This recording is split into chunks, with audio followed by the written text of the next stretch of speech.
నమస్కారం అండి. SB news 9550కి స్వాగతం సుస్వాగతం. ఏ రోజు వార్త ఆ రోజు మనకు అప్డేట్ కావాలంటే ఎస్బీ న్యూస్ 9550 ఛానల్ను మీరు సబ్స్క్రైబ్ చేసుకుంటే ప్రతిరోజు వార్త మీకు అప్డేట్గా ఉంటుంది. చేయాలనే ఒక ఉద్దేశంతో ఈరోజు మాకు దృష్టికి వచ్చింది. ఎడ్యుకేషన్లో వాళ్ళ తీరు చూస్తే చాలనే విధంగా భాష రెండోదిగా ప్రభుత్వం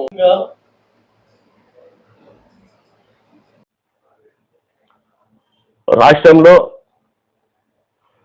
ఉర్దూ భాషను లేకుండా చేయాలని కుట్రపూరితంగా కొంతమంది అధికారులు చేస్తున్నారు.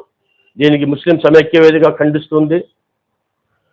గత ప్రభుత్వము ఉర్దూ మీడియం తీసేసి ఇంగ్లీష్ మీడియం పెట్టాలని చెప్పేసి ఎంతో ప్రయత్నం చేశారు. కానీ ఈ ప్రభుత్వంలో ఉన్న పెద్ద పెద్ద నాయకులు దాన్ని వ్యతిరేకిస్తూ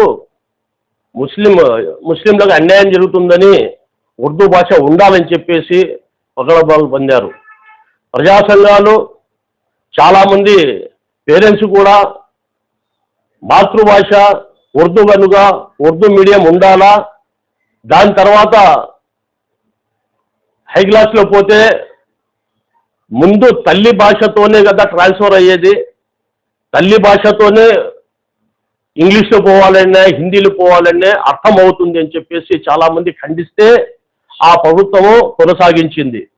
కానీ ఇప్పుడు మళ్ళా ఈ ప్రభుత్వంలో కొంతమంది అధికారులు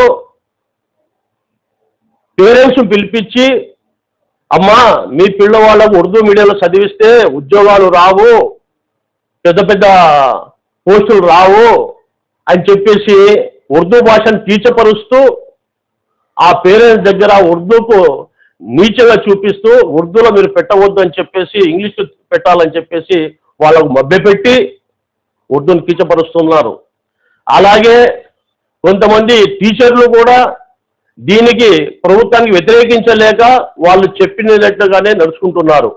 కానీ నేను ఒకటే అడుగుతున్నాము, ముస్లిం సమైక్య వేదిక దీన్ని ఖండిస్తూ, అయ్యా మాతృభాష లేనిదే వేరే భాష రాదు కనుక ఉర్దూలో అంగన్వాడీ పెట్టాలని చెప్పేసి అప్పుడు ప్రభుత్వం కూడా అంగన్వాడీ పెట్టామని కూడా ఒప్పుకున్నారు.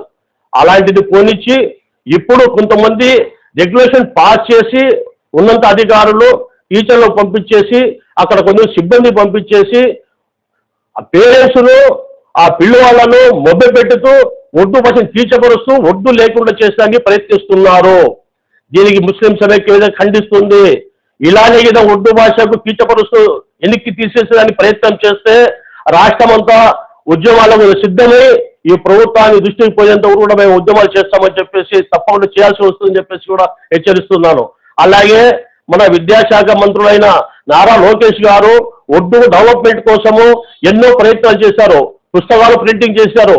ఇక్కడ ఉన్న లోకల్ పార్టీల అధికారులు కూడా ప్రభుత్వ అధికారులు కూడా చాలా మంది ఈ పుస్తకాలు కూడా పంపిణీ చేసి ఉర్దూ డెవలప్ చేయాలని చెప్పేసి ఒక దిక్కు ప్రభుత్వం చేస్తూ ఉంటే, కానీ కొంతమంది అధికారులు మాత్రము దీని నారా లోకేష్ గారి డెవలప్ చేసే వారు ప్రయత్నం చేస్తుంటే ఆయనకు కూడా చిన్న చూపు చూపించేదానికి, ప్రజల్లో ముస్లింలు వ్యతిరేక పుట్టించేదానికి వీళ్ళు అధికారులు చేసే ప్రయత్నాలు వీళ్ళకు ఒక ప్రభుత్వమే వీళ్ళకు శిక్షించాలి. ఎందుకంటే ముస్లిం ఉర్దూ భాషకు రెండో భాషగా ప్రభుత్వం ప్రకటించింది కనుక అలాంటి భాషను వీళ్ళు కించపరుస్తూ ముస్లింలను చిన్న చూపు చూస్తూ ఈ ఉర్దూ మీడియం తీసేయాలనే ప్రయత్నం చేస్తున్నారు. సోదరులారా, మీరు గమనించండి, ఉర్దూ భాష అనేది ఈ రాష్ట్రంలోనే కాదు నేషనల్ లెవెల్లో కూడా మౌలానా అబ్దుల్ కలాం ఆజాద్ గారు విద్యాశాఖగా ముందు ఉన్నారు.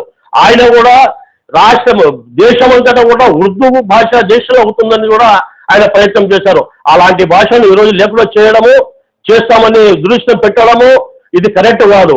అందుకోసమే ఉర్దూలో యథావిధిగా కొనసాగిస్తూ దీని మీద ఎలాంటి తప్పు ప్రచారం చేస్తూ దీన్ని అంతం చేసే ప్రయత్నం చేస్తే మాత్రం ముస్లిం సమైక్య ఊరుకుండదు, రాష్ట్రమంతా నిరసన కార్యక్రమం చేస్తామని హెచ్చరిస్తున్నాం.